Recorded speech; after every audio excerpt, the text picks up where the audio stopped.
স্বামীর চেহারার দিকে যদি মুস্কি হাসি দেয়, একটা কবুল উমরা সওয়াব দান করে। এই সওয়াবটা পুরুষদের নেই, এই সওয়াবটা কার? নারীদের। আর কথা বলেন না, কার? গর্ব হয়েছে, গর্ব। বমির বাপ বুম যেতে পারে না, খানা খেতে পারে না, চলাফেরা করে কষ্ট করে, সারাদিন ইবাদত বন্দি করলে যে সওয়াব, মহিলাদেরকে আল্লাহ সওয়াব দান করে। এই সওয়াবটা কি পুরুষদের আছে? যতটা সন্তান প্রসব করলো, চাই ডেলিভারির মাধ্যমে হোক, চাই নর্মাল হোক, প্রত্যেকটা সন্তান প্রসব করার সাথে সাথে আল্লাহ একটা কবুল হজের সওয়াব দান করে। হজ করতে ৫-৬ লক্ষ টাকার উপরে লাগে, কবুল হওয়ার কোনো গ্যারান্টি নেই। একটা নারী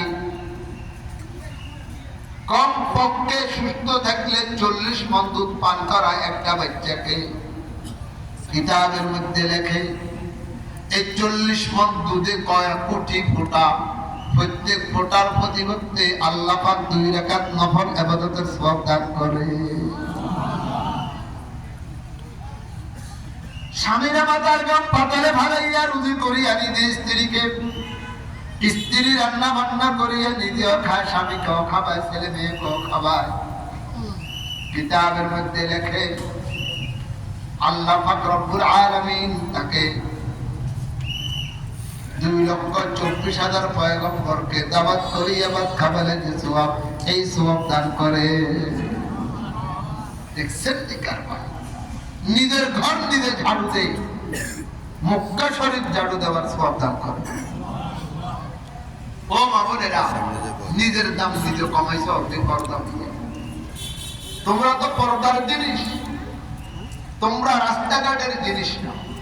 যে জিনিস ভিতরে থাকার জিনিস, এই জিনিস বাইর হয়ে গেলে বুঝে না এটার দাম নেই। কলা এটা পর্দায় থাকে, এটা যদি সিলি বিক্রি করতে যায়, কেউ কেলাইয়া খাইতে কেউ যেতে কিছু আছে, তার কথা কয় না।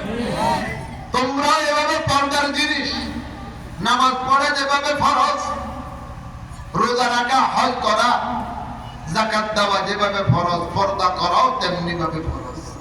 আল্লাহর নবী বলে লা তাদখুলুল জান্নাতা দাইয়ুসুন ওয়ালা দাইয়ুসা। দাইয়ুস পুরুষ আর দাইয়ুস মহিলা বেহেশতে প্রবেশ করবে না। দাইয়ুস পুরুষ ওই পুরুষ যে ব্যক্তি পর্দা করার ক্ষমতা আছে তারপরেও পর্দা করে না। দাইয়ুসা ওই মহিলা, যেই মহিলা পর্দা করার শক্তি থাকার পরেও ইচ্ছাকৃতভাবে বেপর্দায় চলে। পর্দা করে মসজিদের ইমাম সাহেবের সাথে, ওই এলাকার মুরব্বীর লোক, রিকশাওয়ালার লোক,